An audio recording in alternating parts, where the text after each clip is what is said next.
ഉൽപ്പത്തി പുസ്തകം 27 അധ്യായം. കാരക്കൂർ. ഇസഹാക്ക് വൃത്തനായി അവൻ്റെ കണ്ണ് കാണുവാൻ ഒക്കിയത്ത വണ്ണം വാങ്ങിയപ്പോൾ അവൻ ഒരു ദിവസം മൂത്ത മകനായ ഏശാവിനെ വിളിച്ച് അവനോട് മകനെ എന്ന് പറഞ്ഞ് അവൻ അവനോട് ഞാനിതാ എന്ന് പറഞ്ഞു. അപ്പോൾ അവൻ ഞാൻ വൃദ്ധനായിരിക്കുന്നു, എൻ്റെ ഭരണ ദിവസം അറിയുന്നതുമില്ല. നീ ഇപ്പോൾ നിന്റെ ആയുധങ്ങളായ വില്ലും പൂണിയും എടുത്ത് കാട്ടിൽ ചെന്ന് എനിക്ക് വേണ്ടി വേട്ട തേടി എനിക്ക് ഇഷ്ടവും രുചികരമായ ഭോജനമുണ്ടാക്കി ഞാൻ മരിക്കും മുമ്പേ തിന്ന് നിന്നെ അനുഗ്രഹിക്കേണ്ടതിന് നിന്റെ അടുക്കൽ കൊണ്ടുവരിക എന്ന് പറഞ്ഞു. ഇസഹാക്ക് തൻ്റെ മകനായ ഏശാവിനെ പറയുമ്പോൾ റിബേക്ക കേട്ടു.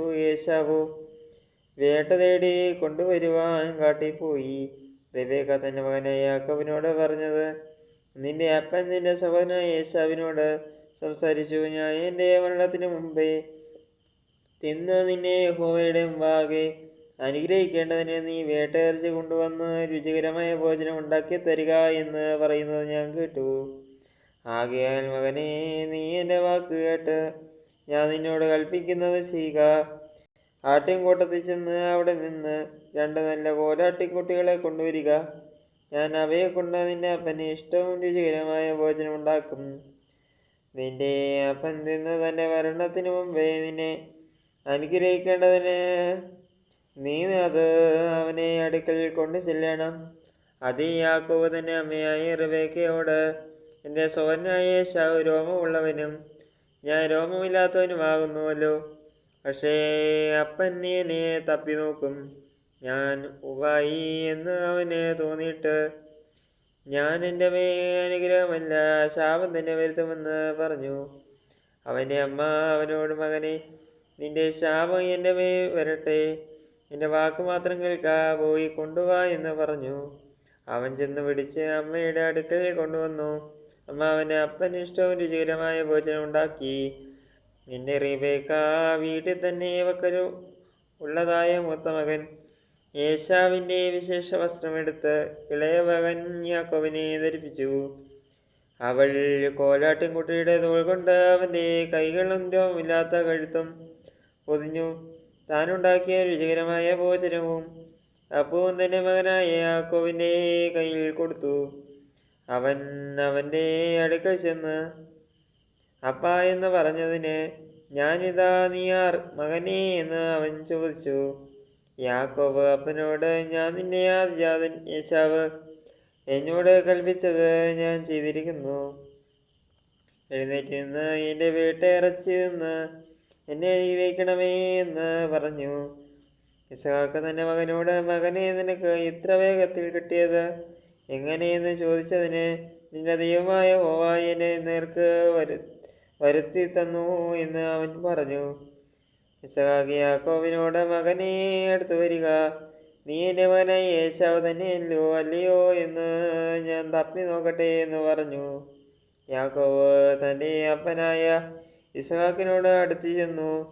അവൻ തന്നെ തപ്പി നോക്കി. ശബ്ദം യാക്കോബിൻ്റെ ശബ്ദം, കൈകൾ ഏശാവിൻ്റെ കൈകൾ തന്നെ എന്ന് പറഞ്ഞു. അവൻ്റെ കൈകൾ സഹോദരനായ ഏശാവിൻ്റെ കൈകൾ പോലെ രോമമുള്ളവയാകൊണ്ട് അവൻ തിരിച്ചറിയാതെ അവനെ അനുഗ്രഹിച്ചു. നീ എൻ്റെ മകൻ ഏശാവ് തന്നെയോ എന്ന് അവൻ ചോദിച്ചതിന് അതേ എന്ന് അവൻ പറഞ്ഞു. അപ്പോൾ അവൻ എൻ്റെ അടുക്കൽ കൊണ്ടുവാ, ഞാൻ നിന്നെ അനുഗ്രഹിക്കേണ്ടതിന് എൻ്റെ മകനു വേട്ടയിറച്ചി ഞാൻ തിന്നാമെന്ന് പറഞ്ഞു. അവൻ അടുക്കൽ കൊണ്ടുചെന്നു. അവൻ തിന്നു. അവൻ വീഞ്ഞും കൊണ്ട് ചെന്നു. അവൻ കുടിച്ചു. പിന്നെ അവൻ്റെ അപ്പനായ ഇസഹാക്ക് അവനോട് മകനെ, നീ അടുത്ത് വന്ന് എന്നെ ചുംബിക്ക എന്ന് പറഞ്ഞു. അവൻ അടുത്ത് ചെന്ന് അവനെ ചുംബിച്ചു. അവൻ അവൻ്റെ വസ്ത്രങ്ങളുടെ വാസന മണത്ത് അവനെ അനുഗ്രഹിച്ചു, പറഞ്ഞത് ഇതാ എൻ്റെ മകൻ്റെ വാസന യഹോവ അനുഗ്രഹിച്ചിരിക്കുന്ന വയലിലെ വാസന പോലെ ദൈവം ആകാശത്തിൻ്റെ മഞ്ഞും ഭൂമിയുടെ പുഷ്ടിയും അനവധി ധാന്യവും വീഞ്ഞും നിനക്ക് തരുമാറാകട്ടെ. വംശങ്ങൾ നിന്നെ സേവിക്കട്ടെ, ജാതികൾ നിന്നെ വണങ്ങട്ടെ. നിന്റെ സഹോദരന്മാർക്ക് നീ പ്രഭുവായിരിക്ക. നിന്റെ മാതാവിൻ്റെ പുത്രന്മാർ നിന്നെ വണങ്ങട്ടെ. നിന്നെ ശപിക്കുന്നവരെല്ലാം ശപിക്കപ്പെട്ടവൻ, നിന്നെ അനുഗ്രഹിക്കുന്നവൻ എല്ലാം അനുഗ്രഹിക്കപ്പെട്ടവൻ. ഇസഹാക്ക് യാക്കോബിനെ അനുഗ്രഹിച്ചു കഴിഞ്ഞപ്പോൾ യാക്കോബ് തന്റെ അപ്പനായ ഇസഹാക്കിന്റെ മുമ്പിൽ നിന്ന് പുറപ്പെട്ടു. ഉടനെ അവന്റെ സഹോദരൻ ഏശാവ് വേട്ട കഴിഞ്ഞ് മടങ്ങി വന്നു. അവന് രുചികരമായ ഭോജനമുണ്ടാക്കി അപ്പന്റെ അടുക്കൽ കൊണ്ടുവന്ന് അപ്പനോട് അപ്പൻ എഴുന്നേറ്റ് മകന്റെ വീട്ടിൽ ചെന്ന് അതിനെ അനുഗ്രഹിക്കണമേ എന്ന് പറഞ്ഞു. അവന്റെ അപ്പനായ ഇസഹാക്ക് അവനോട് നീ ആർ എന്ന് ചോദിച്ചതിന് ഞാൻ നിന്റെ മകൻ നിന്റെ ആദ്യജാതൻ ഏശാവ് എന്ന് പറഞ്ഞു. അപ്പോൾ ഏശാവ് എന്ന് അവൻ പറഞ്ഞു. അപ്പോൾ ഇസഹാക്ക് അത്യന്തം ഭ്രമിച്ചു നടുങ്ങി. എന്നാൽ വേട്ട തേടി എൻ്റെ അടുക്കൽ കൊണ്ടുവന്നവനാര്? നീ വരും മുമ്പേ ഞാൻ സകലവും നിന്ന് അവനെ അനുഗ്രഹിച്ചിരിക്കുന്നു, അനുഗ്രഹിക്കപ്പെട്ടവനുമാകുമെന്ന് പറഞ്ഞു. ഏശാവ് അപ്പൻ്റെ വാക്ക് കേട്ടപ്പോൾ അത് ദുഃഖിതനായി ഉറക്കെ നിലവിളിച്ചു, അപ്പാ എന്നെയും കൂടെ അനുഗ്രഹിക്കണമേ എന്ന് അപ്പനോട് പറഞ്ഞു. അതിന് അവൻ, നിന്റെ സഹോദരൻ ഉപായത്തോടെ വന്നു നിന്റെ അനുഗ്രഹം അപഹരിച്ചു കളഞ്ഞു എന്ന് പറഞ്ഞു. ശരി, യാക്കോബ് എന്നല്ലോ അവൻ്റെ പേര്. 2 പ്രാവശ്യം അവൻ എന്നെ ചതിച്ചു, അവൻ എൻ്റെ ജ്യേഷ്ഠാവകാശം അപഹരിച്ചു.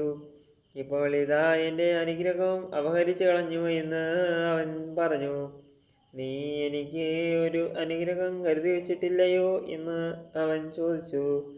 ഇസഹാക്ക് ഏശാവിനോട്, ഞാൻ അവനെ നിനക്ക് പ്രഭുവാക്കി അവൻ്റെ സഹോദരന്മാരൊക്കെയും അവന് ദാസന്മാരാക്കി അവന് ധാന്യവും വീഞ്ഞും കൊടുത്തു.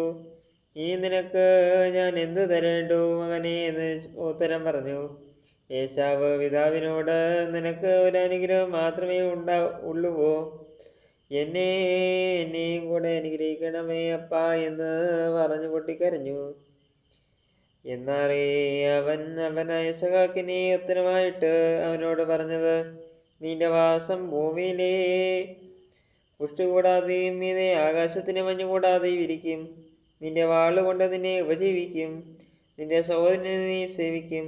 നിന്റെ കെട്ട് കഴിഞ്ഞു പോകുമ്പോൾ നീ നിന്റെ മുഖം കഴുത്തിൽ നിന്ന് കുടഞ്ഞു കളയും. തൻ്റെ അപ്പൻ യാക്കോബിനെ അനുഗ്രഹിച്ച അനുഗ്രഹം നിമിത്തം ഏശാവ് അവനെ ദ്വേഷിച്ചു. അപ്പനെ കുറിച്ച് ദുഃഖിക്കുന്ന കാലം അടുത്തിരിക്കുന്നു. അപ്പോൾ ഞാൻ എൻ്റെ സഹോദരനായ യാക്കോബിനെ കൊല്ലുമെന്ന് ഏശാവ് ഹൃദയത്തിൽ പറഞ്ഞു. മൂത്ത മകനായ ഏശാവിൻ്റെ വാക്ക് റിബേക്ക അറിഞ്ഞപ്പോൾ അവളുടെ മകനായ യാക്കോബിനെ ആളയച്ച് വിളിപ്പിച്ച് അവനോട് പറഞ്ഞത്, നിന്റെ സഹോദരൻ ഏശാവ് നിന്നെ കൊന്ന വക വീട്ടുവാൻ ഭാവിക്കുന്നു. ആകയാൽ മകനെ, എൻ്റെ വാക്ക് കേൾക്കാൻ നീ എഴുന്നേറ്റ് ഹാരാനിൽ എൻ്റെ സഹോദരനായ ലാബാന്റെ അടുക്കലേക്ക് ഓടിപ്പോക. നിന്റെ സഹോദരൻ്റെ ക്രോധം ശ്രമിക്കുവോളം കുറേ നാൾ അവൻ്റെ അടുക്കൽ പാർക്ക. നിന്റെ സഹോദരന് നിന്നോടുള്ള കോപം മാറി നീ അവനോട് ചെയ്തത് അവൻ മറക്കും വരെ അവിടെ താമസിക്കുക. പിന്നെ ഞാൻ ആളയച്ച് നിന്നെ അവിടെ നിന്ന് വരുത്തിക്കൊള്ളാം. ഒരു ദിവസം തന്നെ നിങ്ങൾ ഇരുവരും എനിക്കില്ലാതെയാകുന്നത് എന്തിന്? പിന്നെ റിബേക്ക ഇസഹാക്കിനോട്, ഈ ഹിത്യ സ്ത്രീകൾ നിമിത്തം എൻ്റെ ജീവൻ എനിക്ക് അസഖ്യമായിരിക്കുന്നു.